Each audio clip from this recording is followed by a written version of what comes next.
الفاتحہ الی روح النبی صلی اللہ علیہ وسلم۔ زوم کر لینا دم لگ جائے گا۔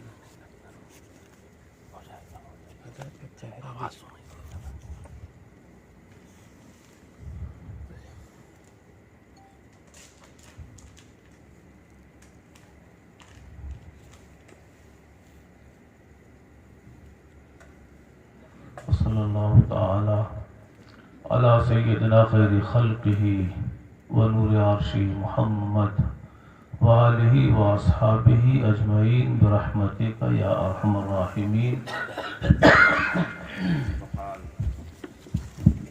الحمدللہ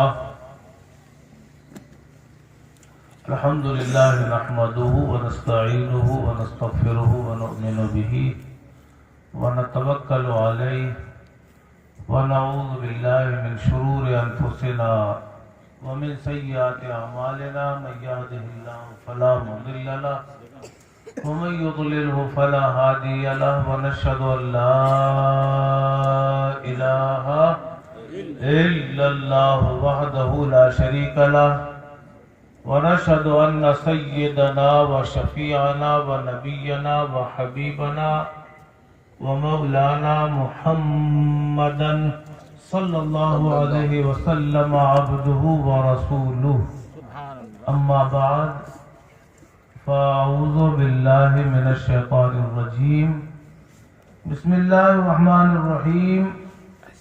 الرحمن علم القرآن خلق الانسان علمہ البیان، صدق اللہ مولانا العظیم وصدق رسولہ النبی الامین المتین الکریم، ونحن علی ما قال ربنا لمن الشاہدین والشاکرین، والحمد للہ رب العالمین۔ ایک مظہر خدا ہے حلیمہ کی گود میں، سبحان اللہ سبحان اللہ سبحان اللہ۔ ایک مظہر خدا ہے حلیمہ کی گود میں، رحمت کی انتہا ہے حلیمہ کی گود میں، رحمت کی انتہا ہے حلیمہ کی گود میں۔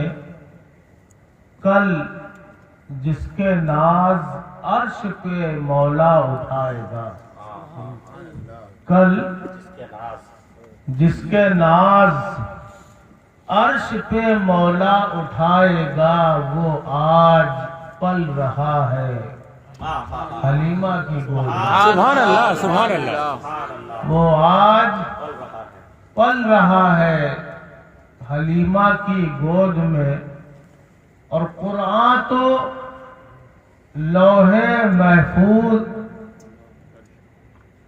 نقیب صاحب کی خصوصی توجہ، قرآن تو لوح عرش پہ محفوظ ہے، مگر قرآن تو لوح عرش پہ محفوظ ہے، مگر قرآن کا ترجمہ ہے حلیمہ کی گود سبحان میں۔ اللہ سبحان اللہ سبحان قرآن کا ترجمہ ہے حلیمہ کی گود میں۔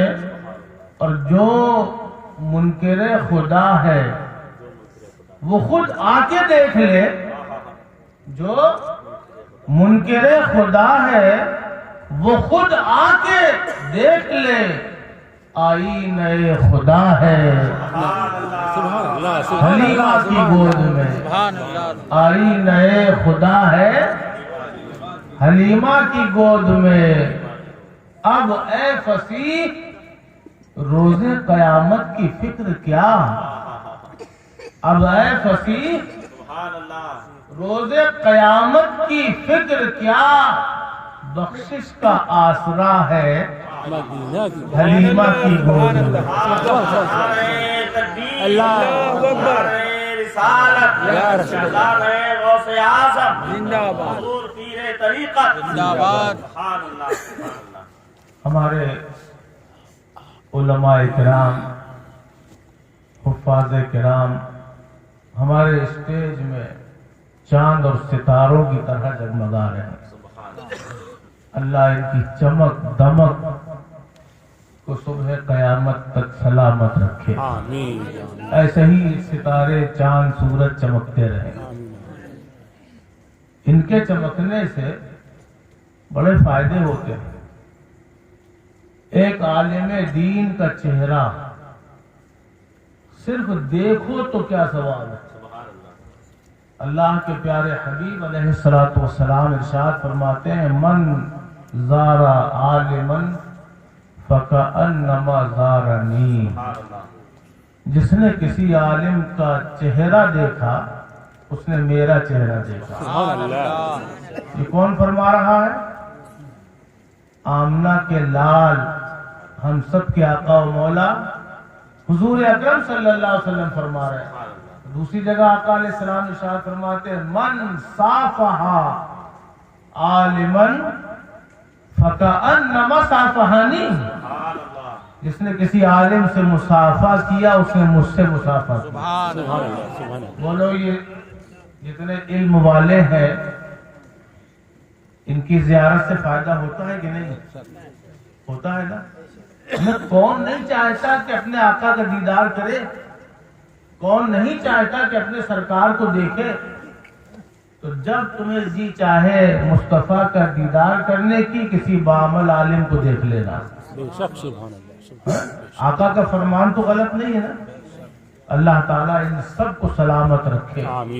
اور جن بچوں کی دستار بندی ہوئی، ان کے اساتذہ نے اور بالخصوص محب گرامی حضرت علامہ حبیب اللہ صاحب دامہ ظلہ علینا نے جو اپنی کاوشوں سے دین کا یہ عظیم کارنامہ انجام دیا ہے، اللہ تعالیٰ ان کی اس کوشش کو دونوں عالم میں ان کے لیے سرمایہ نجات بنا دے، اور اس دارالعلوم کی طرف مخلوق کے دلوں کو مائل اور راجع فرما دے۔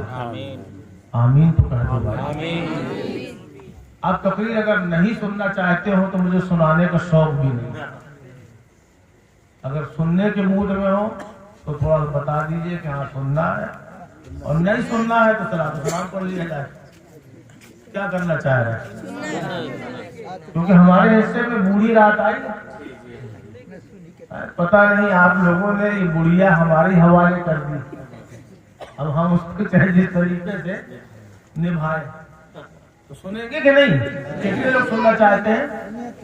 ماشاءاللہ ہاتھ سب کو اٹھ گئے۔ اللہ تعالیٰ ان ہاتھوں کو سلامت رکھے۔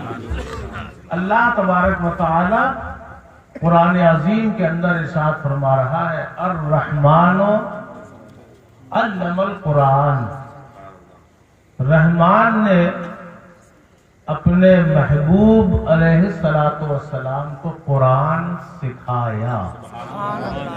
حضور اکرم صلی اللہ علیہ وسلم کا کوئی بھی دنیا میں استاد نہیں ہے، کوئی بھی دنیا میں حضور کا استاد نہیں ہے۔ کیوں؟ اگر استاد ہوتا تو حضور سے اپنی فضیلت ظاہر کرتا کہ میں نبیوں کے سردار کا استاد ہوں۔ اللہ نے کوئی استاد مصطفیٰ کا نہیں بنایا، مگر استاد اللہ کے محبوب کا ہے کون؟ خود اللہ۔ محبوب کا استاد کون ہے؟ بھئی اللہ خود فرما رہا ہے، الرحمن، رحمان نے علم القرآن، محبوب کو قرآن سکھایا۔ پھر آگے اللہ فرماتا خلق الانسان،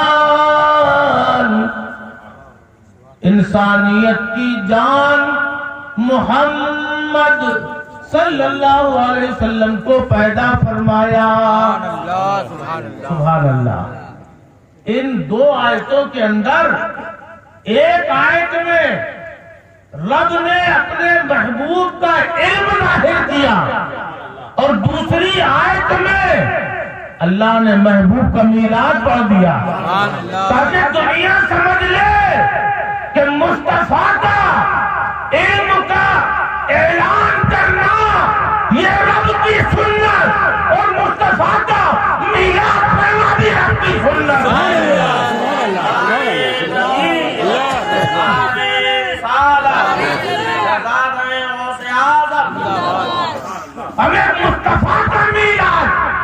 کہتے ہو نبی کا میلاد، یہ کہاں سے ثبوت ہے؟ رب نے مصطفیٰ کا میلاد پڑھا جب مصطفیٰ پیدا ہوئے، یہ ماہ مبارک نبی کی ولادت کا ہے۔ جب ہمارے آقا پیدا ہوئے، آمنہ کے لال، عبداللہ کے در یتیم، کائنات کے مالک و مختار، ہم گناہگاروں کے خریدار، حبیب پروردگار، شافع یوم النشور، حضور اکرم، نور مجسم، محمد رسول اللہ صلی اللہ علیہ وسلم جب حجرہ آمنہ میں پیدا ہوئے، اس وقت جو ہے آپ کے دادا عبدالمطلب طواف کعبہ کر رہے ہیں۔ طواف کعبہ کرتے کرتے آپ نے دیکھا کہ کعبے نے جھومنا شروع کر دیا، کبھی کعبہ ادھر جھوما، کبھی کعبہ ادھر جھوما، کبھی آگے کو جھوما، کبھی پیچھے کو جھوما، اور جھومتے جھومتے کعبے سے آواز آ رہی ہے کہ اختیار والے نبی پیدا ہو گئے، اختیار والے نبی پیدا ہو گئے۔ پتہ چلا کہ مصطفیٰ کا میلاد رب نے بھی پڑھا اور رب کے گھر کعبہ نے بھی پڑھا۔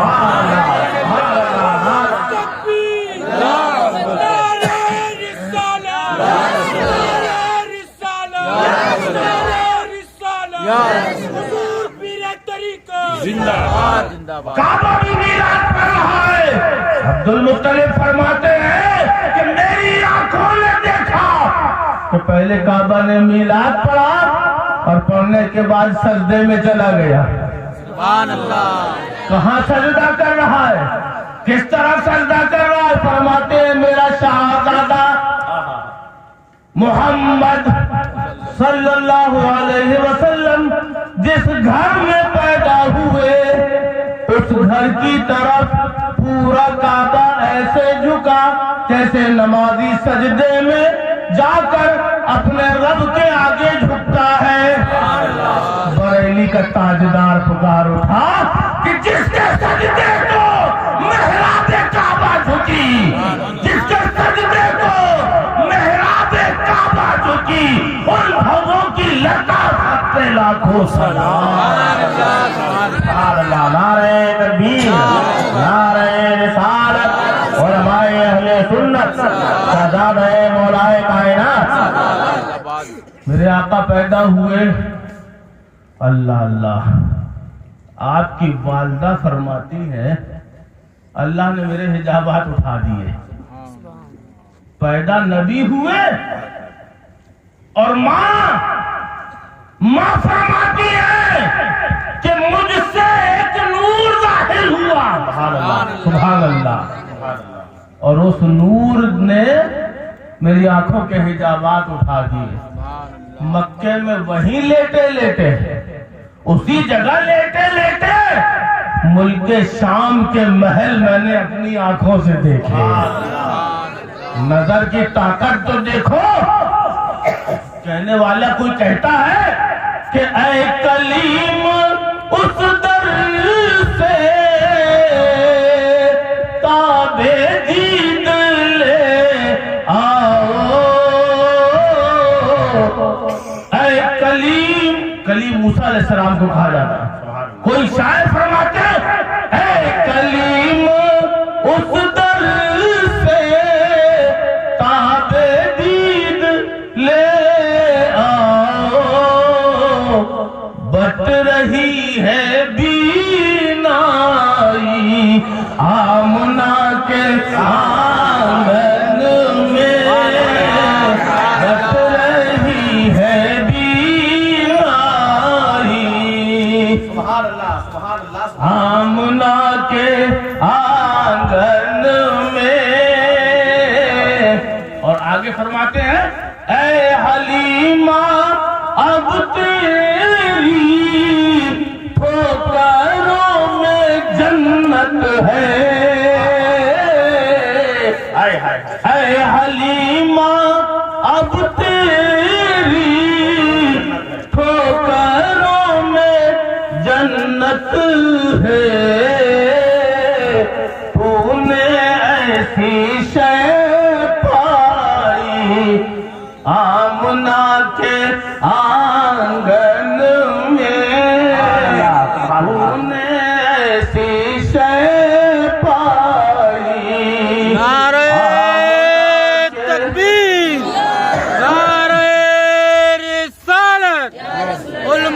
اہل سنت شہزادہ حضور سرتاج ملت نعرہ تکبیر رحمت عالم پیدا ہوئے۔